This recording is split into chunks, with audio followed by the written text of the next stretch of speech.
arguably the greatest movement in human history that has withstood empires and tyrants and governments and persecution of all kind for over 2,000 years, is the church. And what's fascinating to think about, that's what Jesus promised. In Matthew 16, Jesus said, "And the gates of hell will not prevail over this incredible truth and this incredible movement." And that's exactly what we've seen. No evil has overcome this movement. From the times of Nero, who's the emperor of Rome in the first century, where he built an entire Colosseum to persecute Christians, to stomp Christianity out, all the way to the 20th century, where more Christians have faced persecution and been martyred than all 19th centuries put together. Nothing has overcome the church exactly as Jesus promised, that the gates of hell will not prevail. And when it comes to the church, from day one, the church has never been about a building. It's never been about liturgy or traditions or rituals or pews or stained glass. No, those are all on the periphery. The church has always been about a movement of people, a gathering of people. Sometimes that's large and sometimes that's small, around one single truth, that Jesus is the Christ, the Son of the living God. And to punctuate that truth, he rose from the dead. And when it comes to the church, there are really only two mandates: communion and baptism. And communion is all about remembering the life, the death, and the resurrection of Jesus Christ. And baptism is all about the idea when a person puts their faith and trust in Jesus Christ, the very next thing they do is to get baptized in the name of the Father, Son, and Holy Spirit. And everything outside those two mandates, when it comes to music, when it comes to lights, when it comes to stages, when it comes to even tall hair with a lot of hairspray, everything outside of that are simply tools. They're catalysts to see this incredible message that Jesus is the Christ, the Son of the living God, goes further, faster. And guys, that is the church. And what's fascinating to think about is every generation must take up the baton of the local church, and they must steward it and be responsible. And then one day they will pass that baton to the next generation. And some generations take the baton of the local church and pass it to the next generation far better than they found it. And some generations take the baton of the local church and pass it to the next generation far worse than they received it. And that brings us to today. Because here we are, and we are holding the baton of the local church, all of us together in this generation. And as we hold this baton of the local church, there will be a day that we pass this to the next generation. And guys, here's the deal.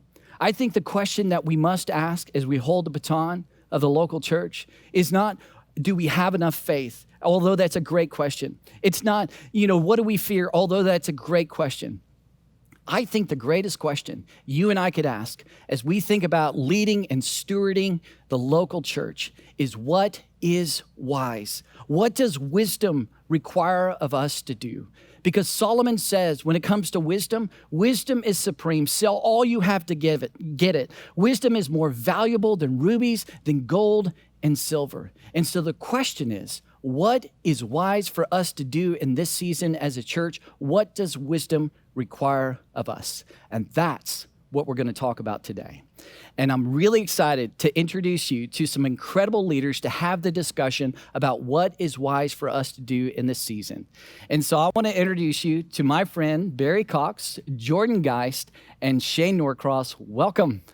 Thank you. Yeah, it's good to see you guys. Well, hey, real quick, before we go any further, if you guys haven't met Barry and Jordan and Shane, I want to give you a little bit of context to what they do. So Barry, you are executive director here at Northpoint, and you lead all things like organizational and keep us aligned and keep us healthy. So thank you for that. Sure. And Jordan, you're our student director, which means middle school, high school students, and you are doing a great job leading our students. And you've taken a new role as our content director, which we'll talk about more today. Yep.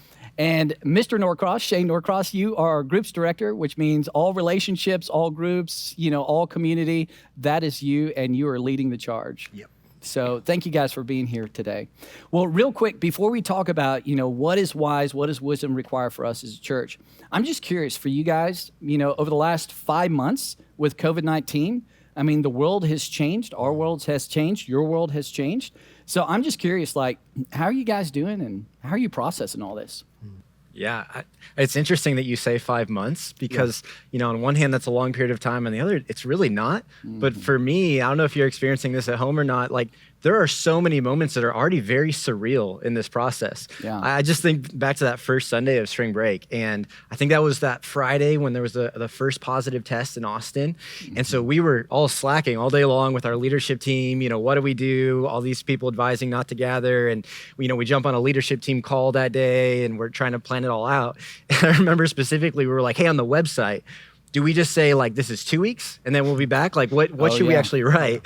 And I think it was Barry that was like, I think it's going to be a little longer than 2 weeks. And we're like, maybe no. 3 or 4 weeks. We'll be fine. Yeah. And to still be, at that point we had no idea like schools and that the fall would still be affected, that people would be starting online. So it's, definitely been a roller coaster. I think about students impacted, majorly this summer with Camp 75 and that affects our students and me personally and all that as well. But yeah, it's been a roller coaster for sure. Yeah. And I think that word surreal is so appropriate. Yeah. Like it's totally fitting for what's happened. Yeah. How about you guys? And just, just personally, how's it been going over the last 5 months? Yeah, well, I think from my perspective, having a large family, it's been interesting watching each one of our kids respond to the situation differently. Yeah. Hey, and I'm just curious, how large is your family? I have 6 kids. That's right. You have more kids than me. Thank which is you for awesome. reminding me. Yeah. But so just figuring out how to come alongside each one of them is difficult in this season. Our 3 older boys were going to be captains for Camp 75 this year, and they were super excited about the experience. This was probably the thing that they talked about the most this year. And so when Camp 75 was canceled, we had to kind of mourn the loss of that experience with them, which was kind of hard. Right. And then every other year, my family takes a trip to Canada to see my extended family. Because you're our local Canadian. That's right. Yeah. And we get super excited about this trip, and the border's still closed, so we couldn't make that trip happen this year. And as a family, we kind of mourned the loss of that experience as well. So it's been weird because it's such a different year this year. Yeah. Yeah, I've got 3 teenagers and definitely been up and down, and certainly mourning Camp 75. Back in the spring, just school shutting down, all the school activities, interaction with friends. My kids have been starved for relational connectivity, and we've managed different ways throughout the season. In terms of being pretty heavily under lockdown to how do we get some friends around our kids, get some community going, and then open things up a little more, and then here we go in the fall with school being another pivot, starting back online. And so yeah, it's definitely been an up and down roller coaster for sure. Yeah. I think it's interesting too that quarantine can just be very different for people based on 5 kids, yes, 3 kids, 6 kids. And how many kids do you have? Big 0. Yeah. So as hard You as have it's a been to big, keep fluffy everything dog. straight, Mowgli gets a lot of extra time, a Yeah. lot of time with Emily. So, it's tough. But I could loan you a few yeah. so you can experience what we are I really experiencing. like our setup right now. Yeah, Shane and I could easily, hey, can you take For my sure. kids for the next 2 I'll weeks, let you Jill and I? pick. Not at all. You guys all have a bunch in student ministry, so all of yours, Yeah. a whole bunch of yours. Yeah. That's so- crazy to think about. Jordan, I think what you said is so spot on. That idea of being surreal. I have felt that too personally. I feel a little bit like we're in a movie. I've told Jill this several times. Like, man, babe, I feel like we're in this movie. But I'm telling you, over the last 5 months, for me, one of the really cool things is when it's just Jill and I and our 5 boys, because we're all at home together. There's been some really cool moments that we've experienced, and I've just paused and thought, man, this is great. But at the same time, I don't know what's going on because I do feel a little bit more irritable. And that's coming out more and more. I don't know if you guys have experienced time that. to check in with the counselor. Yeah, that could be true. So maybe it's time for that. But I think for all of us, I think you guys can relate with that we're all experiencing different things over the last 5 months. So guys, thanks for sharing that because I think that's just true. I think that's what we're going through. Well, today we are here to actually talk about not what's happened over the last 5 months, but really what is our strategy? What does wisdom require of us as we move into this new season, new school year, fall year, all that good stuff. And so, Barry, I just want to start with you. I know as a church, over the last 5 months, I've given a lot of announcements about some changes. There's a lot of those things. Jordan, you mentioned Camp 75 and the changes that have happened with that. And then I know one of the discussions we've had as a leadership team behind the scenes is, to go back in person to in-person services. One of the challenges with that is that churches that are going back to in-person services, they're seeing anywhere from 10 to 20, at the most, like 30% of their church show up, which then means there's 70, 80, 90% of people who are still engaging online, which then puts us in this really weird position because it's like, this whole kind of church online, if you will, and then this in-person church, and it's like we have to be two churches. So that's been a really interesting dynamic, lots of discussion around there. Big tension. Yeah. How to do both well. Absolutely. And so as we think about this new school year, as we think about what does, wisdom require of us moving into this new season, can you talk a little bit about where we're going? Sure, absolutely. So yeah, I'll start with, yes, there's a new strategy and really excited to roll that out here. But first I want to start and say, like, our vision and mission haven't changed, and our hearts haven't changed. We are still for this community. We still feel a deep responsibility to love and lead well, and so a lot of the conversations have been centered around that. Like, how do we continue forward with this vision and mission in this season? Our hearts are still here. Our passion is still here. How do we continue to do the things that we want to do as a church? But I think we also have to recognize that things have completely changed. Right. Not just for the church. I mean, obviously in the world, and for a lot of people very specifically have been impacted. But for the church, it sort of feels like we've got both our hands tied behind our back. The tools, the resources that we would usually use to lead, we can't. They're not available. It's not prudent to meet, or we can't engage in the same way. And so we've really had to look at, what are we going to do? Are we just going to quit? Are we going to just sit on our hands and wait for things to return to normal, or what are we going to do? And no way we're going to quit. Like I said, our heart, our passion is still for the things that we were doing 6 months ago, a year ago. Those things haven't changed, and so we've really kind of hunkered in and said, well, we've got to innovate. We do have things available to us. We do have resources and tools available to us. How can we take what is available and just do some things differently? Yeah. And so we've put together a little bit of a new strategy, and it's got two parts: a big content part, and we're going to get into the pieces of that, and then a big community part.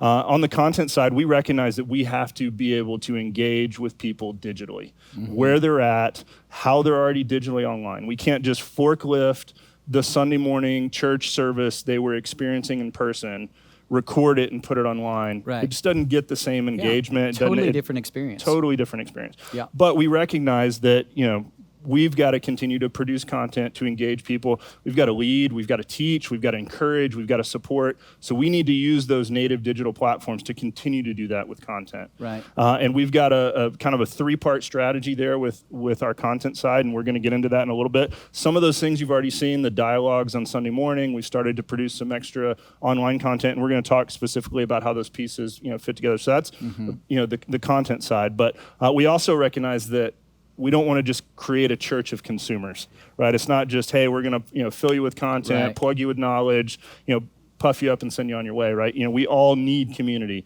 and community's been a part of Northpoint's DNA since the beginning. Day one. Yeah, since day one.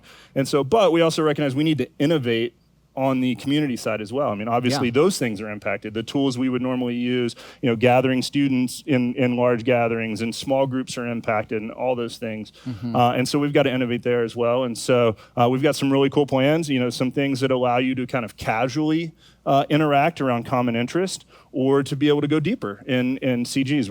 Our community groups. We're just changing some of our approach there. So anyway, we really feel like these two things together in this season is the best way that we can love and lead well. Yeah. And I'll just add on. One of the things I'm most excited about is that we're actually employing the strategy across the entire church. Yeah. And there's some really cool things happening with kids and student ministry, innovating, trying new things, finding new ways to engage the next generation that I think are just going to be fantastic. Right. And I love the posture of our church that we're willing to do that. It's not like, hey, we're just going to keep doing what we've always been doing. I mean, I think one of the mandates of the church, and what we learned through church history, is the church has to be fluid. Absolutely. And says, hey, the two mandates, baptism and communion, and it's around one single message: Jesus is the Christ, the Son of the living God. Like, how can we go do that? And with all the digital platforms, all the media platforms kind of, that we're looking at, I love that we're willing to kind of be nimble and go, how do we love and lead, best? Absolutely. So one of the things I love that you said is our hearts are as passionate as ever about our vision and mission. We're, I think today, more passionate about our vision and mission to, create a church that unchurched people love to engage in our mission of inspiring and leading people in a growing relationship with Jesus Christ than ever before. So I really love our new approach that we're taking. So I know one of the things you mentioned is content, and content is really, really important. And as we're thinking about content, we've broken that up into 3 kind of big categories, if you will. We've got 4 talks, we've got the Sunday conversation, and then we have overtime. And so Jordan, you've taken on a new role as our content director. And so you're wearing a whole lot of hats right now. And but it's exciting because we get to work a little bit more closely together, lots of collaboration around content. And so before we jump into those 3 parts and you kind of explain what all those mean, because those are new terms, what's the goal? Like if I was just, I am sitting down with you. So if I was just going like, hey, what's the goal? What's the win when it comes to content?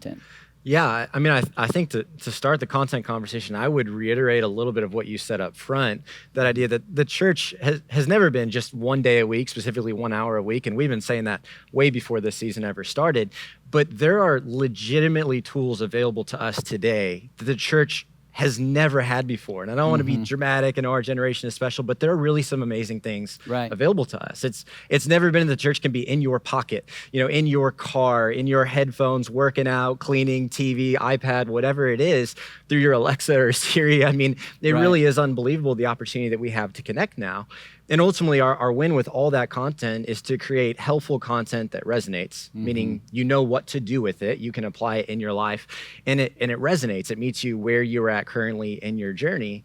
And this is a really big deal because content is the starting point. It's not the end-all be-all, but it is the starting point. Paul says in Romans 12 to be transformed, to change by the renewing of your mind. Like it starts with your perspective. So, if you're going to do anything different in any area of life or in faith, it means you have to kind of trip over the truth. You have to have a type of insight that's like, wow, I've never thought that way before. And it leads me to do something different. Like you mentioned at the beginning, Proverbs says, do whatever it costs, whatever it takes to get wisdom. It's the starting point. And at the same time, he also warns us in 1 Corinthians, he says, hey, knowledge can also puff up. So if that's all we're focused on and we think we check the box or we feel smart or good about ourselves, then we get into that really dangerous place of being a consumer Christian to say, what can my church do for me? And that's a dangerous place to be in as well. And I think one thing on that's a little bit interesting is oftentimes when we get information, it's exciting. Like when there's a new idea, new wisdom, like we feel really good, which we should, and go, wow, that's how we're going to do it, or I've got a deeper understanding. But ultimately, that's just information, and it hasn't changed our lives. And we can get in that trap and just go more information, and we can believe we've actually changed, but really no changes happen. Which is exactly why I am so excited about all these new ways to connect and provide content, because I think what's going to go up in this season is application. In the past, you hear something helpful from you on a Sunday, and we're like, man, I really intend to do something different in my life. Like, I want to do what he said. But then life happens and I get busy and distracted, and I don't think about it till whenever the next time is that I show up at Northpoint, right?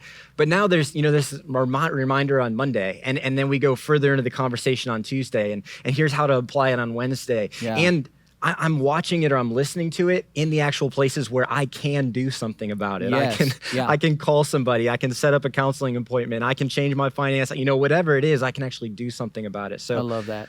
Ultimately, we've been saying for a long time that I do, like, we all believe Jesus makes life better and he makes you better at life. I mean, whether life is good or bad for you right now, it's just better with Jesus in it. And so there are so many ways that we have available now to keep pointing people to him, which is really exciting. Well, I'm so excited about that. Like, I think, to think about church just not being on Sunday, but all throughout the week, and to think about all the different ways we can deliver content. So I know we've broken it up into 3 big categories, and these are new terms. And so I'd love you just to kind of walk us through that. And so this first idea is 4 talks. So, I mean, that's like new. What does that mean? What is that about? I'm so excited about this. I mean, The whole concept of four, our vision with that is we've been saying for a couple of years now that for too long, the church has been known for what it's against. We want to be known for what we're for. Absolutely. And granted, we're for a lot of things, but to kind of simplify it, we are for people because God is for people. And so, we're for you, we're for the next generation, we're for Austin, our community.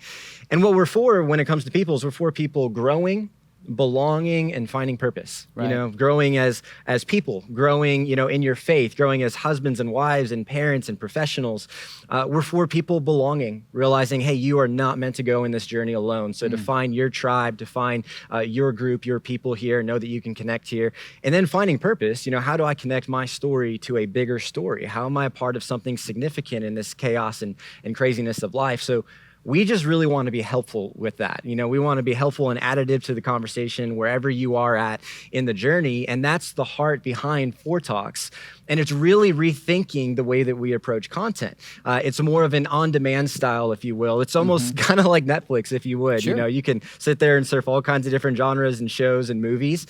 And the example that I would give that we were kind of talking about offline is, we might be going through a serving series and that's great, but maybe you just had a new kid and you're like, I'm pro serving. I think it's wonderful. I'd love to, but all I literally have time to do is keep this new human alive. Right? That's all I can think about. Yes. But I'll absorb anything you've got on parenting. Like I'm attentive. That's the season in. That's what I want.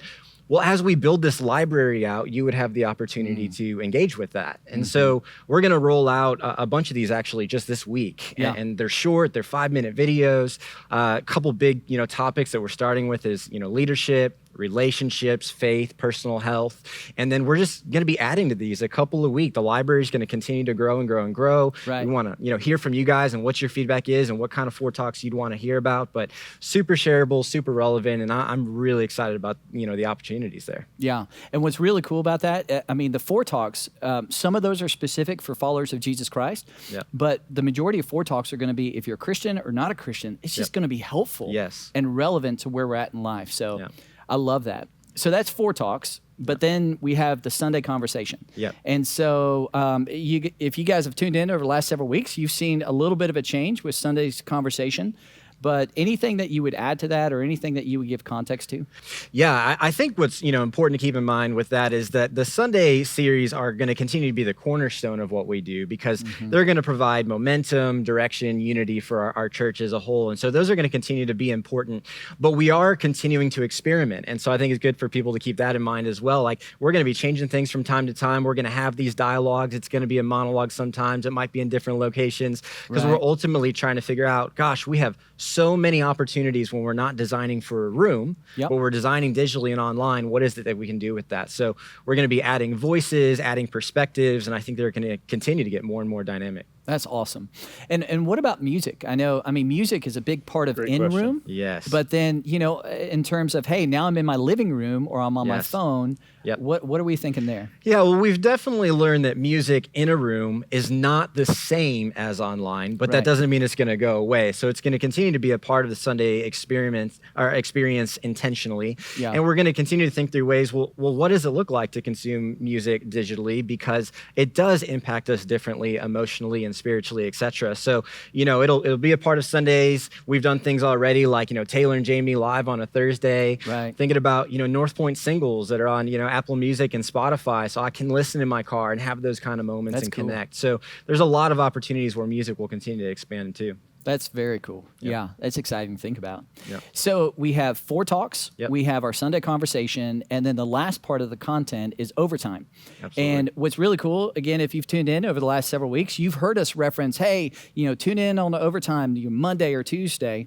And so can you talk about that and just give it, just an explanation and context? Yeah, so whereas Four Talks are not inherently connected to Sunday in any way, they can kind of stand alone. Overtime is going to supplement whatever it is that we're going through in our Sunday conversations.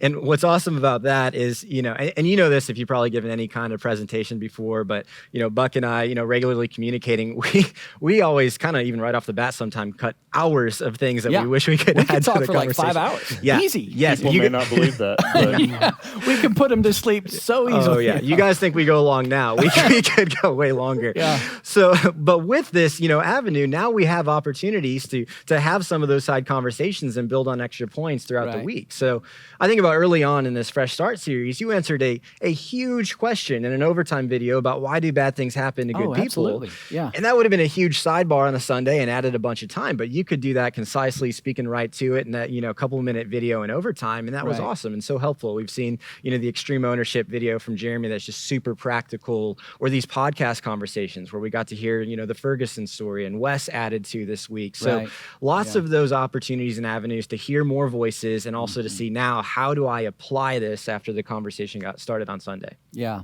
Well, I love that. Well, thank you for leading content. I know it's fun, all the conversations we get to have and thinking about it. And just what's really cool is the scalability of this new approach and this new strategy to think about. It's not only on Sunday, but it's throughout the week, and it can scale, here in Austin, outside of Austin. Yep. It's just a really cool thing to think about. It's one of the things I'm personally really excited about as we think about the scalability of this, as this takes off, as we build out this resource library of Ford Talks, as we get even better at delivering this overtime content, the scalability. Even once we're meeting together again, to be able to reach more people, to be able to connect with more people around Austin. Yeah, I mean, it potentially moves us from how do we, build many churches to try to connect with people, to maybe we can build a few central core churches and then continue to build and connect with people, digitally. Really exciting potential. Yeah, it's so cool to think about. So, Jordan, I know one of the things you said early, you just said content is a big part of how we change and how we grow and define, purpose or discover purpose and meaning. But there's got to be something more. And otherwise, it just kind of puffs us up, as Paul talks about in the scriptures. So that's where community comes in, the connection piece, the relational piece, and that is you, Shane. Yeah. And so, Shane, you're being our groups director, thinking about our community side of things. You and I have talked about this, and then just in the context of what community is, we've talked about it in kind of three big categories as well. Thinking about meetup groups, thinking about community groups, and then thinking about next level groups. Yeah. So again, all those are new terms. This is a new kind of thing. So I'd love you just to kind of walk us through that and start with meetup groups. For sure. First of all, I'm super excited about the varying options of content that Northpoint is going to be releasing to people, content that's designed to meet them right where they're at. And I love that you and Jordan both talked about how knowledge can puff us up. And if we just focus on knowledge, it can make us arrogant. And we can feel pretty good about ourselves. But honestly, has anything actually changed? I mean, has our love for God and for people grown? And I think there's a key ingredient that will fuel our growth, that will help people find belonging and discover purpose, and that's community.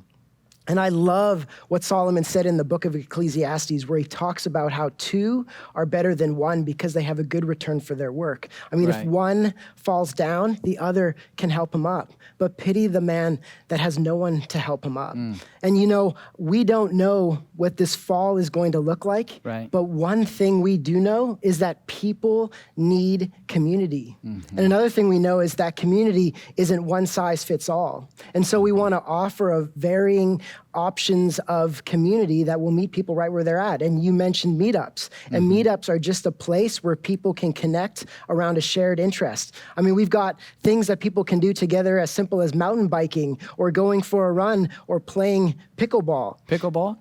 Yeah, I really don't know what it is. What is pickleball? But it sounds exciting. We've even got a meetup Zoom call scheduled with a licensed counselor for parents to have a safe conversation around the challenges they are facing in the world today. I mean, we even have a meetup for people that want to knit and crochet together. And I know somebody on the stage is actually a knitter and a crocheter. Yeah, Barry's got a pretty mean Barry, is that you? Cross stitch? Cross stitching? Double crochet. Oh, a double crochet. That's the only thing I got. I can make a really long chain of double crochet. That's about it. Wow, that's special. Yeah. So meetup groups around all kinds of different things. And if you're into pickleball or crocheting, get in a group with Barry there.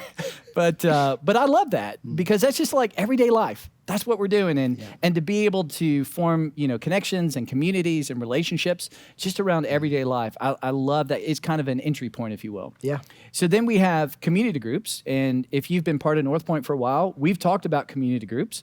But talk about that today. Is anything changed with community groups? What kind of community groups? And what does that, give us some context to that. Yeah, well, I love community groups, and they are still focused on creating an environment where people are encouraged to pursue authentic community and spiritual growth. Right. But in the past, we have encouraged people to make a commitment to join a group for 1 to 2 years. But when we don't know what the world is going to look like in 6 weeks, right, it's not realistic to ask people to commit to a group that's going to last for 1 year to 2 years. And so we are making our community groups like short-term groups where people can connect for 7 to 8 weeks around a specific topic. And we're still going to have groups for men, for women, and for couples, but we're also going to offer groups for things like grief support. We're going to offer parenting groups and other topical-based groups that will meet people right where they're at today. So that's helpful context when it comes to community groups. So in terms of community, we've got our meetup groups, we've got community groups, and then this whole new concept of next level groups. So can you kind of walk us through what a next level group is? For sure. I'm really excited about these next level groups. They also focus on creating an environment where people are encouraged to pursue authentic community and spiritual growth, but they're going to prioritize the growth aspect. These are groups that are intentionally designed to help people not only grow in their faith, but things like their leadership as well. And these groups come with a little bit more intentionality, which may require people to give a little more commitment and work to them. But in return, I think it's the kind of experience that's going to help people take their faith and their leadership to the next level. Well, Shane, that is really helpful to get context to that. And as you were talking, it really made me think about church history and just thinking about all the seasons the church has been through. And, there have been seasons where the church has gathered together in large gatherings. I mean, hundreds and thousands of people gathered together. And there have been other seasons in the church where, because of outside sources, maybe persecution or whatever it is, that the church is decentralized and met in much smaller groups. And that's kind of the season we're in. And what's really cool about that, when you study church history, I mean, when the church is decentralized and meeting in these smaller groups, there's a higher level of accountability, there's a higher level of relational connectivity and intimacy, and the church seems to be even that much more effective. And so that's the season we're in, and I'm really excited about our groups coming up. For sure. So I've got a question for you, Shane, and for you, Jordan. So when it comes to content and it comes to connecting and community, how do we go about doing that? Like, what's the best way to tune into content and get involved in a group? That's a good question. Yeah, I mean, super practically, on the content side, the social platforms that we're going to be on are Instagram and Facebook. And so if you don't have either of those, find a teenager that will help you, set one up for sure. And then YouTube is where a lot of these things are going to live as well. We've got playlists for them. Kind of the all-in-one will be the website. So it's really whatever your rhythm or pattern is going to be there. But we actually have some overtime videos coming out this week. If I can plug overtime to say, be on the lookout for some guides in terms of how to both connect with our content and find meetups and groups, etc. I would say there it's a good opportunity if you haven't, if you're not following us on those social media platforms, Instagram, Facebook, go in, follow us. If you're not subscribed to our YouTube channel, now's the time to do it. Yep. And just to get notified as that content comes out, because there's all kinds of great stuff coming out throughout the week, and that way you can stay in the loop on it's it. the easiest way to not miss anything. Totally. Yep. And when it comes to community, we would actually be launching our group season right now if this was a normal year. Right. But it's not. Yeah. And we really want to give parents time to see how school goes for their kids before we even consider asking them to take a step into a community group. And so we're postponing our group launch until mid-September. And if people want a reminder of when group season starts, they can just go to our group site at npaustin.com/groups, and they can sign up for a reminder there. But the neat thing is they can sign up for a meetup today, and they can find all of our meetups on our meetup page at npaustin.com/meetups. And if they can't find a meetup that is interesting to them, or they're looking for a specific activity, we'd love for them to host their own. And there's ways that they can do that on that site as well. That's cool. So if I'm into golf and I want to start a meetup group for golf, I can For do sure. that. That would be Absolutely. wonderful. And we want Giddy those up. ideas. I mean, we really Yeah. desire that meetups are organic. They meet people where they're at. They're things that people are interested in. We've talked internally. Mm-hmm. If you have a friend and you're into XYZ, let's set up a meetup, because chances are there's somebody at Northpoint that would love to come hang out with you and participate. Right. Yep. Well, guys, thanks so much. That's really helpful when it comes to content, when it comes to community, and how to take that next step. Well, listen, as we wrap up today, I want you to think about something. Specifically when it comes to church, over the last 5 months, perhaps there's been some habits that we've gotten out of. And if we're honest, we've actually replaced those good habits with some not so good habits. So as we think about this new strategy, as we think about this new season, as we think about a new school year, I want to invite you into 4 habits. And the first one is this, is to establish a Sunday routine. And here's what I mean by that. It's simply to pick a time on Sunday. Maybe if you're an early riser, that's at 8 a.m. or maybe at 10 a.m. Or if you're an afternoon person, maybe that's at 2 or 3 in the afternoon. And to pick a time and then to sit down as an individual, maybe as a couple, maybe as a family, and engage with the Sunday conversation and ask questions and dialogue about it. And simply to establish that routine is going to be incredibly, incredibly helpful. So that's the first thing. The second habit I want to invite you into is to establish a small group routine. And if there was ever a time for us to engage in community, if there was ever a time for us to engage relationally, especially with what's happened over the last 5 months, it's right now. And so a great next step to do that is to go to npaustin.com/groups, and you can look at the meetup groups, you can look at all the different groups we have, and to begin to establish a routine of being involved in community, being involved in a small group.